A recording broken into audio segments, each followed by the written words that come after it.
The Apollo University, University of Leicester. 35 lakhs fees for 3-year BTech CSE UK.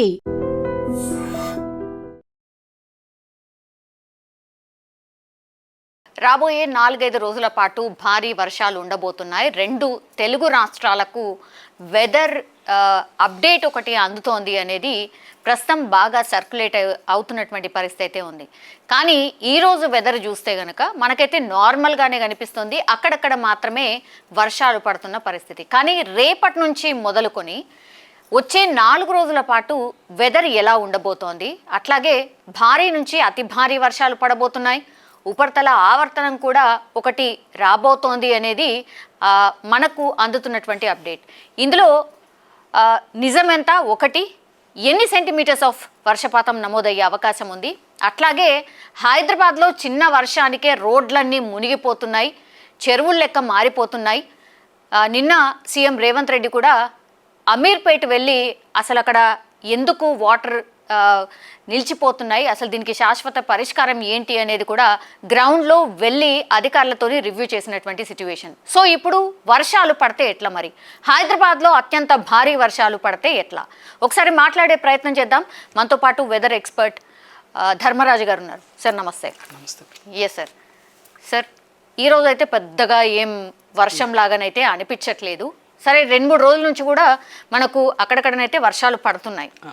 రాబోయే 3-4 రోజుల పాటు ఎట్లా ఉండొచ్చు, వెదర్ రిపోర్ట్ ఏంటి సార్? ప్రస్తుతం కనుక తెలంగాణ రాష్ట్రంలో కనుక చూసుకున్నట్లయితే ఈరోజు మనకి ఉన్నటువంటి ఒక ఉపరితల చక్రవాక ప్రభావం అనేది ప్రస్తుతం కోస్టల్ తీరం గుండా ఇటు తెలంగాణ రాష్ట్రం వైపు ప్రస్తుతం ఇది కొనసాగుతుంది. కాబట్టి మనకి ఈరోజు ఒక 5 చోట్ల మనం భారీ వర్ష సూచనలు అనేవి జారీ చేయడం జరిగింది. సో ఈ రోజు రేపు కూడా కొంచెం వర్ష సూచన అనేది కొన్ని జిల్లాల్లో భారీ వర్షం ఉన్నప్పటికీ కూడా రానున్న రోజుల్లో క్రమేపీ 13 నుంచి కూడా చూసుకున్నట్లయితే ఇటు పశ్చిమ మధ్య బంగాళాఖాతంలో ఏర్పడేటువంటి అల్పపీడన ప్రభావం వల్ల ఈ యొక్క వర్ష తీవ్రత అనేది క్రమేపీ పెరిగే అవకాశం అయితే కనిపిస్తుంది.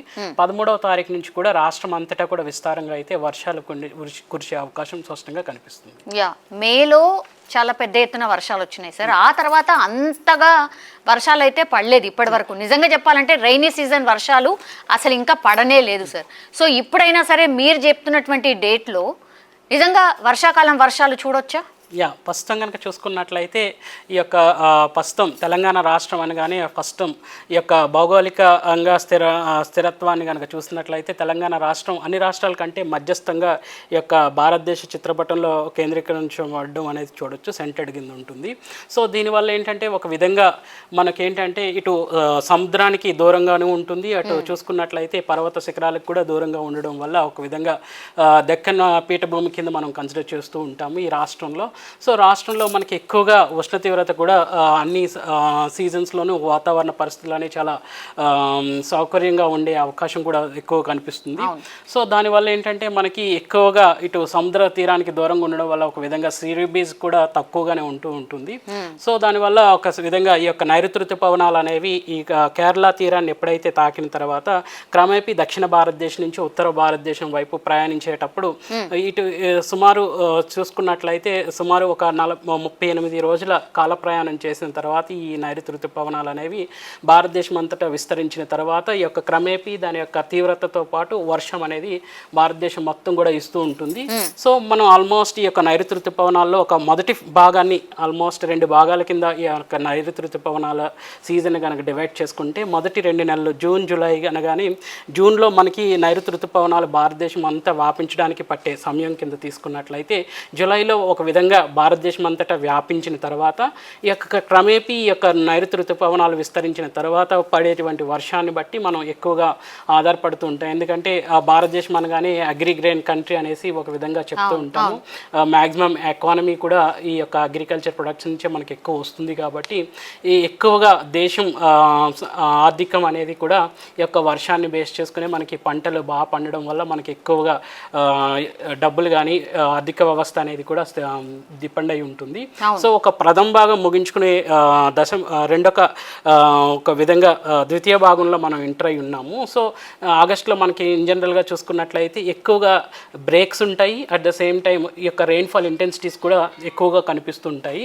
ప్రస్తుతం కనుక చూసుకున్నట్లయితే నైరుతి ఋతుపవనాల్లో ద్రోణులు, అల్పపీడనాలు, ఒక విధంగా ఉపరితల చక్రవాకాలు ఇవన్నీ కూడా ఎప్పుడైతే చురుగ్గా ఉంటాయో అప్పుడు రాష్ట్రానికి ఎక్కువగా వర్షపాతం అనేది కూడా నమోదవుతూ ఉంటుంది.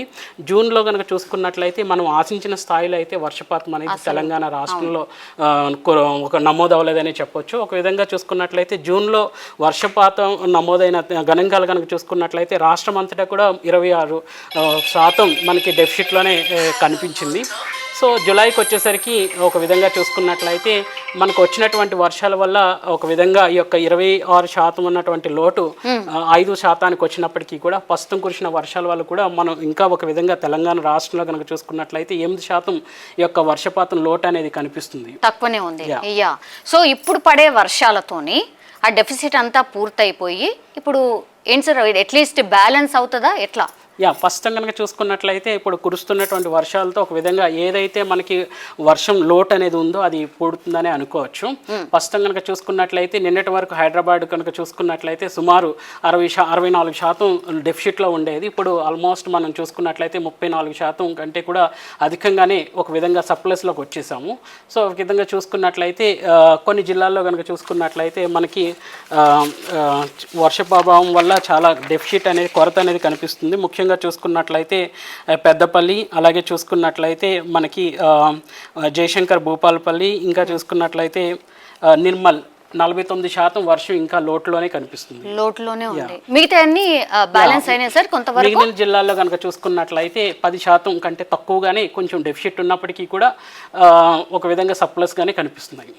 ఇప్పుడు ఈ మ్యాప్ ప్రకారం సార్ ఏ రోజు ఎట్లెట్లా ఉండేది అనేది ఈ మ్యాప్ సూచిస్తుంది. 11th రోజు మనం ఉన్నటువంటిది ఈ రోజు.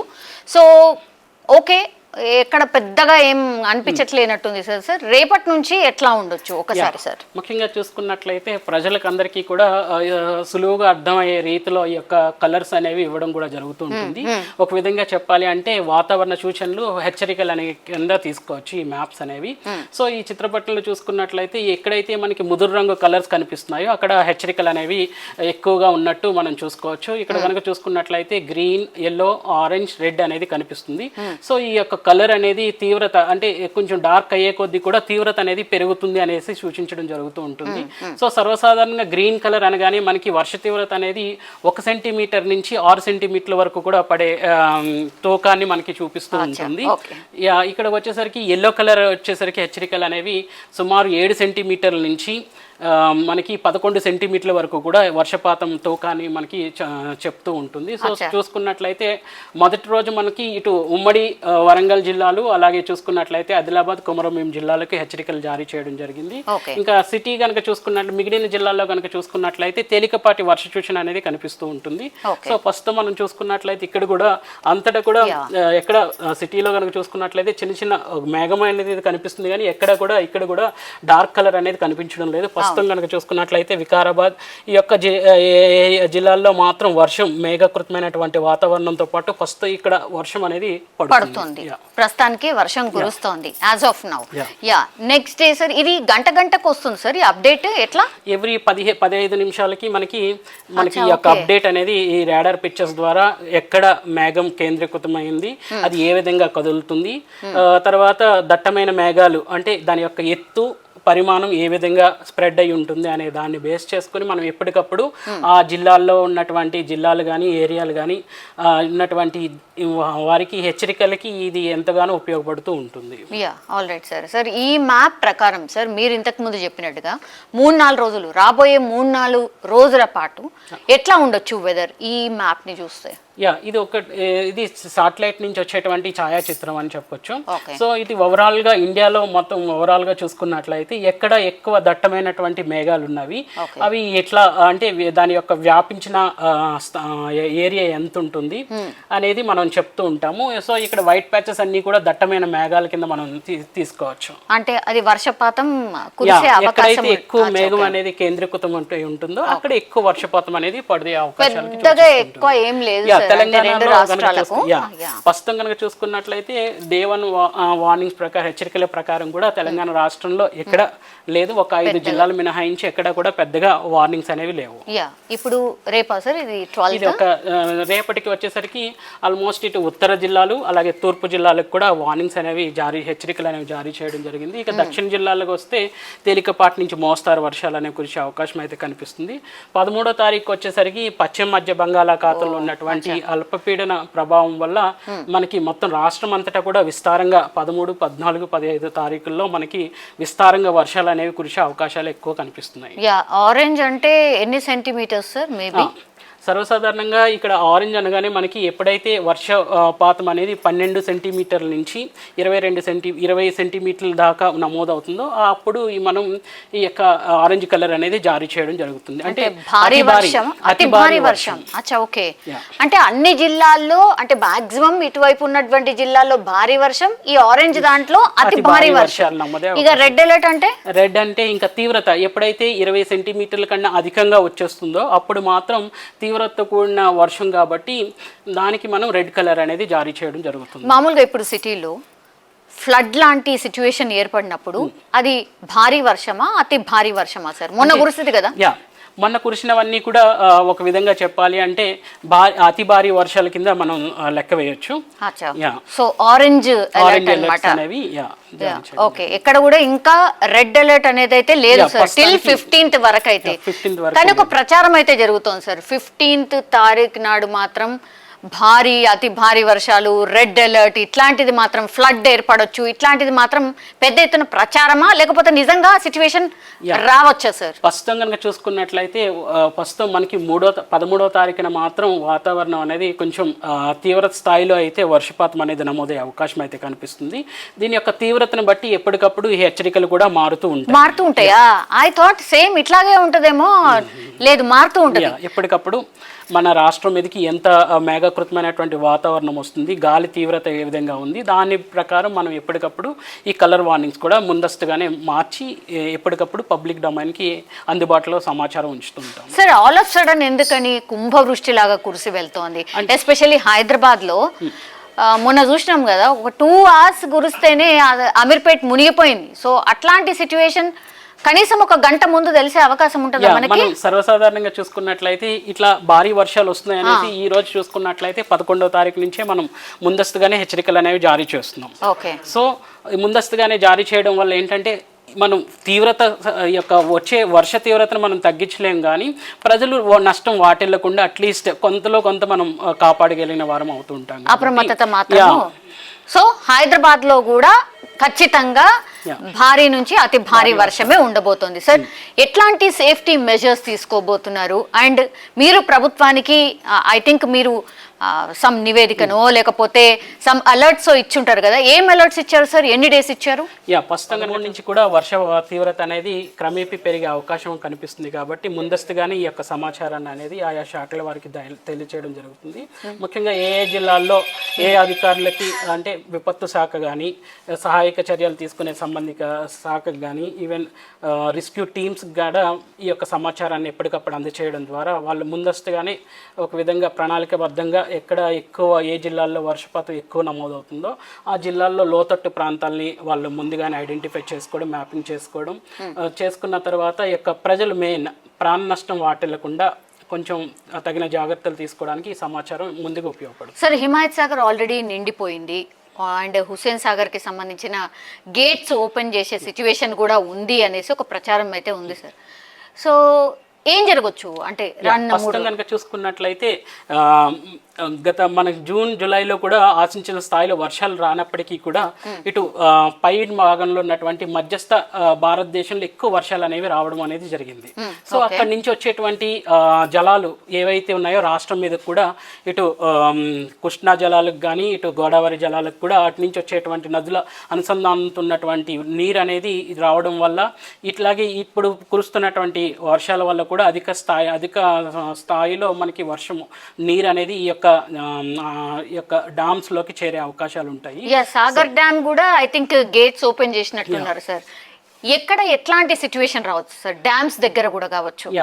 ముఖ్యంగా అదే చెప్తున్నాం, ముఖ్యంగా ఈ యొక్క హెచ్చరికలు అనేవి ఒక విధంగా వాళ్ళకి ఏంటంటే ఎక్కడైతే మనకి పురాతనమైనటువంటి శిథిలావస్థలో ఉన్నటువంటి బిల్డింగ్స్ ఉన్నాయి, తర్వాతే కొంచెం విధంగా చెప్పాలి అంటే రైతులకు కానీ ఇంకా చూసుకున్నట్లయితే ఇటు పవర్ సెక్టార్స్ కానీ ఈ డామ్స్ కానీ ఎప్పటికప్పుడు హెచ్చరికలు అనేవి రైతాంగానికి, ఇటు సెంట్రల్ వాటర్ కమిషన్ కూడా మేము హెచ్చరికలు అనేవి ఎప్పటికప్పుడు ఈ యొక్క హెచ్చరికలు జారీ చేయడం జరుగుతుంది. కాకపోతే వాళ్ళకి వచ్చేసరికి ఈ డామ్స్కి రిలేటెడ్ ఉన్నటువంటి గోదావరికి అనుసంధానమైనటువంటి నదుల గురించి వాళ్ళకి సమాచారం చేయడం జరుగుతుంటుంది.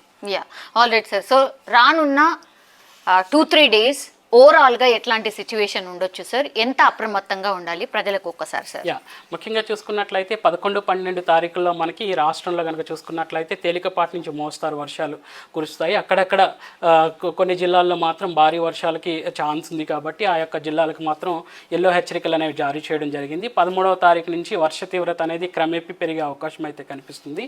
ముఖ్యంగా పశ్చిమ బంగాళాఖాతంలో ఏర్పడినటువంటి అల్పపీడనం ఏదైతే ఉందో అది తీవ్ర స్థాయిలో ఉంటే మాత్రం మనకి ఎక్కువ తీవ్రతతో కూడినటువంటి వర్షం కూడా ఉండే అవకాశం అయితే కనిపిస్తుంది. ప్రస్తుతం కనుక చూసుకున్నట్లయితే కొన్ని జిల్లాలకు ఎల్లో హెచ్చరికలు, కొన్ని జిల్లాలకు ఆరెంజ్ హెచ్చరికలు కూడా జారీ చేయడం జరిగింది.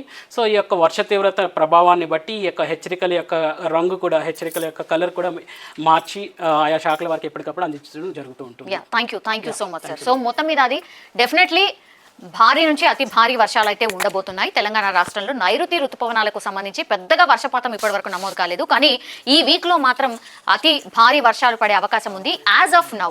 కానీ రేపటి వరకు మళ్ళీ ఇంకో అప్డేట్ రావచ్చు. వర్షాలు అయితే పక్కా, కానీ రెడ్ అలర్ట్ ఉంటుందా అనేది ఇప్పటి వరకు అయితే రెడ్ అలర్ట్ లేదు, బట్ మేబీ రెడ్ అలర్ట్ కూడా ఉండొచ్చు, ఫ్లడ్ సిచ్యువేషన్ కూడా ఉండొచ్చు అని వెదర్ ఎక్స్పర్ట్స్ అయితే చెప్తున్నటువంటి సిచ్యువేషన్ అయితే కనిపిస్తోంది. రేపటి వరకు అయితే తేలికపాటి వర్షాలు ఉంటాయి, కానీ ఎల్లుండి నుంచి మాత్రం భారీ నుంచి అతి భారీ వర్షాలు పడే అవకాశం అయితే కనిపిస్తోంది. దానికి తగ్గట్టుగానే రాష్ట్ర సర్కార్ కావచ్చు, లేకపోతే ఈ డిఆర్ఎఫ్ కానీ ఎన్డీఆర్ఎఫ్ సిబ్బందిని కూడా అలర్ట్గా పెట్టినటువంటి సిచ్యువేషన్ అయితే కనిపిస్తోంది. సో ప్రిపేర్డ్గా రాష్ట్ర సర్కార్ కూడా ఈ వర్షాలకు సిద్ధంగా ఉన్నట్టే మనమైతే అర్థం చేసుకోవచ్చు. నిజంగా ప్రస్తుతం ఉన్నటువంటి సమాజం దేనికి ప్రయారిటీ ఇస్తుంది? ఆర్థిక సంబంధాల చుట్టూ మాత్రమే తిరుగుతోంది. మళ్ళీ ఎన్నికలంగానే చాలా విరక్తి కలుగుతాను. మంచి అనిపిస్తుంది కదా, లేడీస్ కూడా ఛాలెంజింగ్ జాబ్స్ చేసినప్పుడు చాలా బాగుంటది. ట్రాఫిక్ అసిస్టెంట్స్ గా నియమించిన ట్రాన్స్జెండర్స్ అందరితో సాల్యూట్ చేయించుకుంటున్నారు. ఫుడ్ డెలివరీ ఇవ్వటానికి వెళ్ళినటువంటి డెలివరీ బాయ్ అనిల్ పై కళ్ళ ముందు